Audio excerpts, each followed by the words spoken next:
Hello student, NCERT maths class 12th में आप सभी का एक बार फिर से स्वागत है। तो जैसा कि आप सभी लोग जानते हो कि हम लोग कक्षा 12वीं की एनसीईआरटी गणित सॉल्व कर रहे हैं। तो अभी तक प्रश्नावली 1.2 का प्रश्न क्रमांक 1 से 10 तक का सभी प्रश्नों का एकदम परफेक्ट तरीके से सॉल्यूशन देख चुके हैं। यदि आप चैनल पर नए हो तो इसे सब्सक्राइब कर लीजिए, साथ में बेल आइकन भी प्रेस कर लीजिए। और सभी वीडियो देखने के लिए आप चैनल पर चले जाइए या फिर डिस्क्रिप्शन में दी गई लिंक पर क्लिक करके आप सभी सवाल देख सकते हो। और इस वीडियो में हम लोग प्रश्न क्रमांक 11 और 12 दोनों को सॉल्व करेंगे, जो कि बहुविकल्पीय प्रश्न हैं। तो देखिए, प्रश्न में दिया गया है, मान लीजिए कि f such that R to R f x बराबर एक्स पे 4 की पावर यानी कि 4 की घात दी गई है द्वारा परिभाषित है। सही उत्तर का चयन कीजिए। तो अभी तक हम प्रश्न क्रमांक 1 से 10 तक के सभी प्रश्न सॉल्व करते आए हैं। तो अभी तक तो आप लोग सीख चुके होंगे कि एक एक ही और अच्छादक क्या होता है, कैसे निकालते हैं। और ये भी बहुत ही आसान क्वेश्चन है, इस प्रकार के क्वेश्चन हम सॉल्व कर चुके हैं।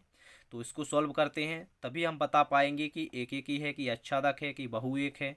ठीक है, ऐसे तो बता नहीं सकते। तो इसको हम पहले सॉल्व करते हैं। तो देखिए यहाँ पर क्या दिया गया है, इस प्रकार आपको दो समुच्चय बनाना पड़ेगा। आर टू आर में फलन हमारा क्या दिया गया है, आर टू आर में फलन है। और आप जानते हो ये प्रांत वाला कहलाता है समुच्चय, सह वाला कहलाता है।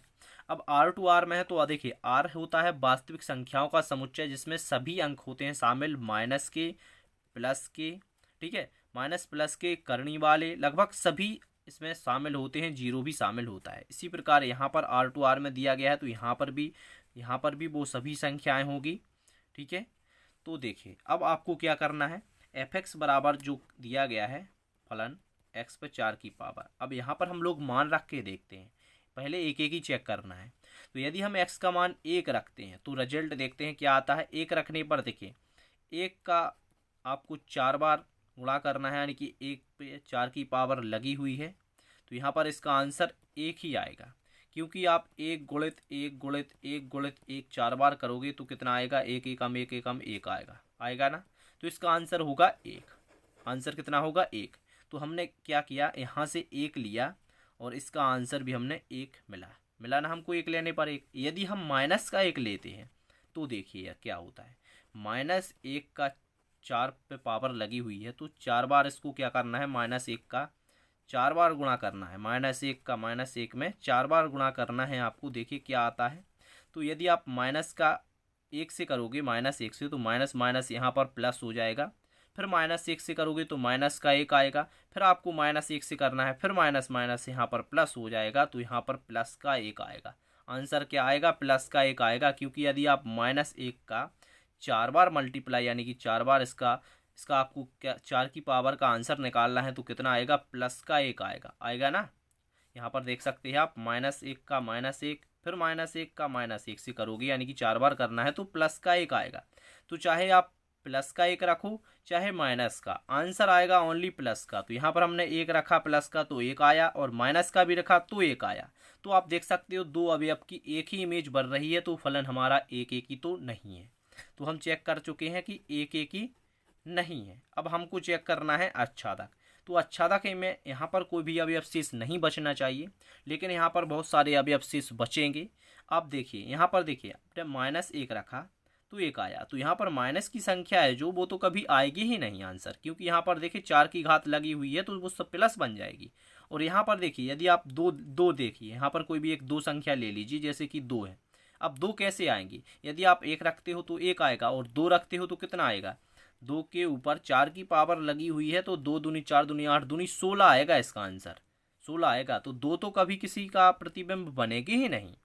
तो इसी प्रकार आप देख सकते हो इसमें ढेर संख्याएं बच जाएंगी, क्योंकि यहाँ पर इन्फिनिटी संख्या दी गई हैं।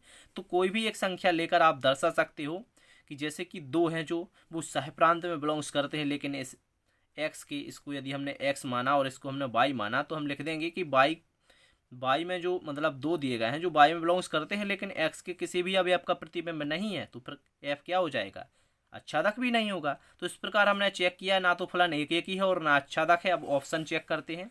यहाँ पर जहाँ भी दिया होगा कि एफ एक एक ही भी नहीं है और ना ही अच्छादक है, वही आंसर सही होगा। तो देखिए एफ ना तो एक एक ही है और ना अच्छादक है, तो इसका डी आंसर आप लगा दीजिए, परफेक्ट आंसर होगा। ठीक है, इसी प्रकार आपको परीक्षा में कोई भी प्रश्न आता है तो इस प्रकार आपको इस प्रकार सॉल्व करना है। इस प्रकार के देखिए दो समुच्चय बनाना है और आपको इसी प्रकार चेक करना है, आपको कम समय में जल्दी चेक कर पाओगे। ठीक है। इसी प्रकार के यदि विकल्प आते हैं आपके पेपर में तो आपको इसी प्रकार चेक करना है। इजी मेथड है, इस प्रकार के मेथड से आप जल्दी लगा सकते हो। तो यहाँ पर इसका आंसर हमने डी लगा दिया है, ठीक है। अब देखते हैं प्रश्न क्रमांक 12। तो प्रश्न क्रमांक 12 भी बहुविकल्पीय दिया गया है, इसमें 4 ऑप्शन दिए गए हैं।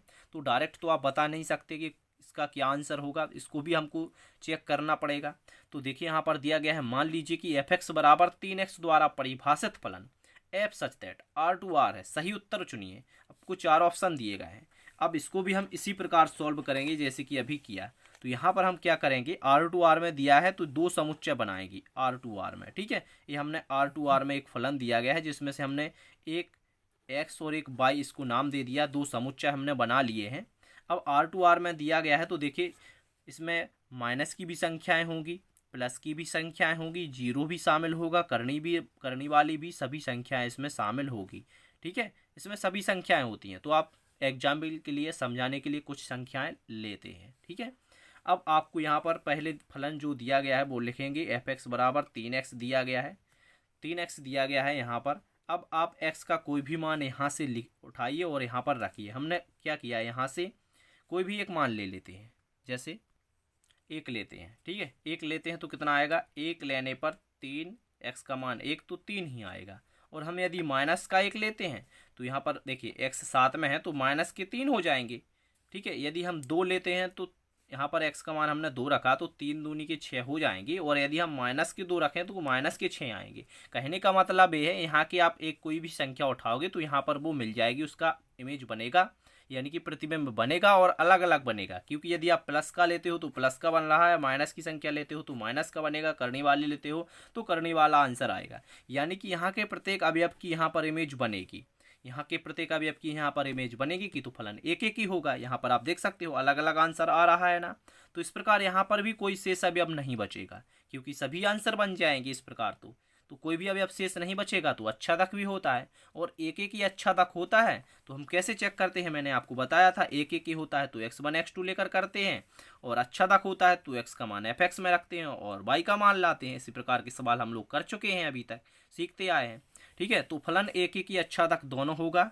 तो यहाँ पर आपको ऑप्शन नंबर ए लगा देना है कि f एक एक ही अच्छादक है। यदि ये पेपर में डायरेक्ट आता है 2 नंबर का या फिर 3 नंबर का, तो मैंने जैसा आपको प्रश्न क्रमांक 10 में समझाया है और भी प्रश्न समझाए हैं, जिसमें यदि हम x1 x2 लेते हैं और x1 को x1 x2 के बराबर लाते हैं और x का मान f(x) में रखते हैं और y प्राप्त करते हैं। तो इस प्रकार आपको ये सवाल कर देना है, ठीक है। और इसको आप बिना देखे एक बार करके देख लीजिए अभी। तो इस प्रकार आपकी प्रश्नावली 1.2 कंप्लीट हुई और प्रश्नावली 1.1 भी कंप्लीट हो गई है। और यदि आप चैनल पर पहली बार आए हो तो प्रश्नावली 1.1 और प्रश्नावली 1.2 जल्दी से देख लीजिए। इसके बाद हम लोग प्रश्नावली 1.3 को सॉल्व करेंगे, ठीक है, नेक्स्ट वीडियो में। तो चैनल को सब्सक्राइब कर लीजिए भाई, और ज़्यादा से ज़्यादा अपने दोस्तों में शेयर कर दीजिए। मैं आपको फ्रेंडली समझाने की कोशिश करूँगा और आपको जो भी प्रॉब्लम हो आप डायरेक्ट कमेंट कर सकते हैं। और भी ज़्यादा दिक्कत हो तो आप मोबाइल नंबर भी कमेंट में मांग सकते हो, ठीक है। व्हाट्सएप पर भी आप बात कर सकते हो। Thank you. वीडियो को ज़्यादा से ज़्यादा अपने दोस्तों में शेयर कीजिए ताकि ज़्यादा से ज़्यादा लोग जुड़ें इस चैनल से और कक्षा 12वीं की NCERT हिंदी मीडियम में समझें और अच्छे से सॉल्व करें, ठीक है। Thank you.